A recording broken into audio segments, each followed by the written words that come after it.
من هو النبي في تثنية 18؟ أهلا بيكم مع فيديو جديد لموضوع ممكن يخليك احترت. في تثنية 18 وعدد 18 بيقول الكتاب: أقيم لهما نبيا من وسط إخوته مثلك وأجعل كلامي في فمه فيكلمهم بكل ما أوصيه به. على أي أساس قلنا إنه النبي اللي اتذكر هنا يبقى السيد المسيح؟ ما يمكن قصده على نبي تاني هيجي بعد موسى اتذكر في أي ديانة تانية؟ ولو فعلا كان قصده على المسيح، مش كده يبقى معناه إن المسيح مجرد نبي مش إله زي ما احنا بنقول؟ طب خليني يا صديقي أفسر معاك الآية دي جزء جزء. تعالوا نمسك أول جزء فيها: أقيم لهم نبيا. أنا عارف إن دلوقتي ممكن يجي سؤال على بالك ويقول: هو أنا ينفع أقول على المسيح إنه نبي؟ الحقيقة إنه المسيح لقب بنبي كذا مرة في الكتاب المقدس، وحتى مرات هو اللي قال على نفسه إنه هو نبي. يعني عندنا مثلا في لقائه مع السامرية في يوحنا 4 لما قالت له: يا سيد أرى أنك نبي.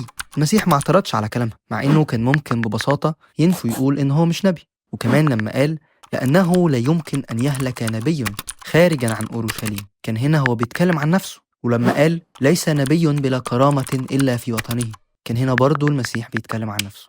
يعني كده نقدر نقول عن المسيح إنه نبي؟ في الحقيقة يا صديقي لأنه المسيح تنبأ بحاجات كتير، فنقدر نلقبه بالنبي. بس لقب نبي ده مش كافي إنه يوصف السيد المسيح، وكمان لقبه بإنه نبي ما يمنعش إنه كان إله ممجد وإنسان كامل. في الجزء الثاني من الآية بتاعتنا بيقول: من وسط إخوته. من وسط إخواتهم دي المقصود بيها إنه من وسط اليهود. عايز أقولك إن كلمة أخ اتذكرت في العهد القديم 629 مرة، كل مرة كان بيبقى مقصود بيها اليهود. ولو جينا لتثنية إصحاح 17 آية 15، يعني ارجع بالصفحة ورا بس يا صديقي، بيقول الكتاب: فإنك تجعل عليك ملكا الذي يختاره الرب إلهك من وسط إخوتك، تجعل عليك ملكا، لا يحل لك أن تجعل عليك رجلا أجنبيا ليس هو أخاك. فبنشوف إن معنى كلمة أخ هنا إنه مش رجل أجنبي، بمعنى أصح إنه لازم يكون يهودي. يبقى كده من أول جزئين من الآية بيتطبقوا على السيد المسيح. بس نرجع ونقول كده، ما قالش إن المسيح إله. استنى يا صديقي، لو رجعنا لتثنية 18 عدد 15 هنلاقي ربنا بيقول لموسى: يقيم لك الرب إلهك نبيا من وسطك